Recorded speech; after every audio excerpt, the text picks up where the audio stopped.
Yeah, I thought Eichenberg and Chambers were exceptional. Obviously, especially Eichenberg, who's on all the preseason first team All America lists, and probably the best linebacking core at Ohio State since Raekwon McMillan and that crew. See, Mark, you just talking my love language right now. See, Mark.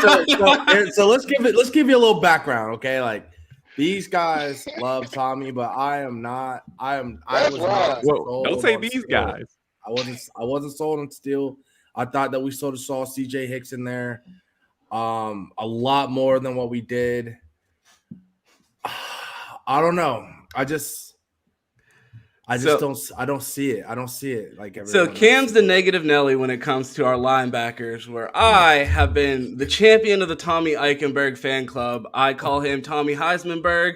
I've made Tommy Eichenberg for Heisman graphics. So I'm a huge Tommy believer, and I think people forget that even though Steele had some struggles last year, he was one of the bright spots of an awful defense in 2021. He was the savior of a linebacker that came in and stepped up and played on a defense that really struggled. So I'm right there with you. I think Tommy's done a great job, and we have this discussion all the time on our podcast. Does CJ Hicks need to play more? Does CJ Hicks need to play more?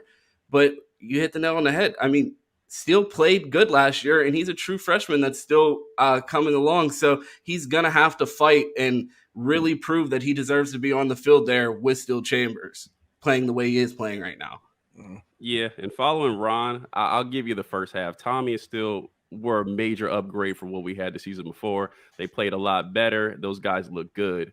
Now, where we usually differ is, and I did a show with Chris Drew from Minister Sports where we talked about the state of the program. We went down position by position, and we basically said, I like when you have young, talented guys coming in, these 5 stars, high-ranking players. You give them some time early in the season and see where they are later in the season. We went down to rank. CJ Hicks last year had 0 snaps on defense. He's a 5-star, number 1 linebacker in America, 0 snaps along with Gabe Powers. You go to some of these other schools, Abdul Carter is playing 500 snaps. Harold Perkins is playing like 700 snaps. And going into next season, all those guys are up for the top 10 linebackers in the country. Can CJ Hicks do that? We don't know yet, but he didn't get the opportunity to even show if he could or couldn't. Exactly. And I'm thinking if guys are coming back for their 5th season, this is Ohio State. We really shouldn't have a lot of red shirt seniors, 6-year players walking around with the talent we pull in year out. So it's like, if you're not going to be a first, second round draft pick, we need to get some guy in here who will.